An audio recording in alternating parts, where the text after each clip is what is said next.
والصلاة والسلام على سيد الأنبياء والمرسلين محمد وآله وأصحابه أجمعين، أما بعد، فقد قال الله تبارك وتعالى في كلامه المجيد والفرقان الحميد: أعوذ بالله من الشيطان الرجيم، بسم الله الرحمن الرحيم. ولا تحسبن الله غافلا عما يعمل الظالمون، صدق الله العظيم.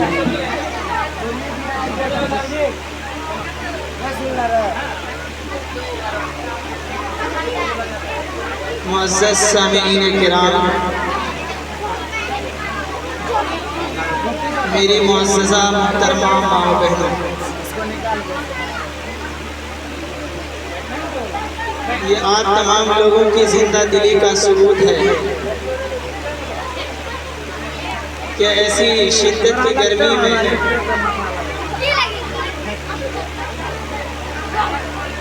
آپ اپنے قیمتی وقت کو دے کر بیٹھے ہوئے ہیں اور اس محفل کی زینت بنے ہوئے ہیں۔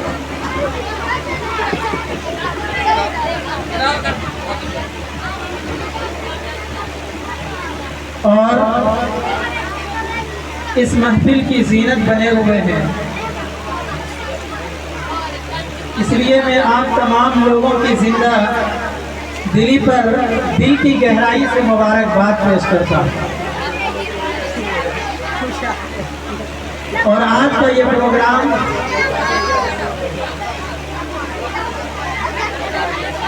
دیکھ کر دل میں بڑی خوشی محسوس ہو رہی ہے کہ اگر جذبہ صادق سے کوئی کام کیا جاتا ہے، سچے جذبے کے ساتھ، خوش دلی کے ساتھ کسی کام کو انجام دیا جاتا ہے، تو اللہ تبارک و تعالیٰ اس کام کو پایہ تکمیل تک بھی پہنچاتا ہے۔ اور یہ حافظ شہباز صاحب کی یقیناً محنت ہے کہ انہوں نے اچھی لگن کے ساتھ، دلی جذبے کے ساتھ، پیار محبت کے ساتھ بچوں کو پڑھایا، بچوں کو تیار کیا۔ اسی کا نتیجہ ہے کہ آج ہم نے بچوں کی اچھی کارکردگی کا مظاہرہ اپنی آنکھوں سے دیکھا، اپنی آنکھوں سے ہم نے اس کا مشاہدہ کیا۔ اللہ سے دعا کریں کہ اللہ تبارک و تعالیٰ حافظ شہباز صاحب کی عمر میں ترقی عطا فرمائے اور ان کے یہاں پڑھنے والے بچوں کے بھی علم و عمل میں ترقی عطا فرمائے اور اللہ تبارک و تعالیٰ ان کے عزم و حوصلے کو اور بلند فرمائے۔ اس لیے انسان کو کبھی تقدیر کا شکوہ نہیں کرنا چاہیے، بلکہ محنت کرنی چاہیے۔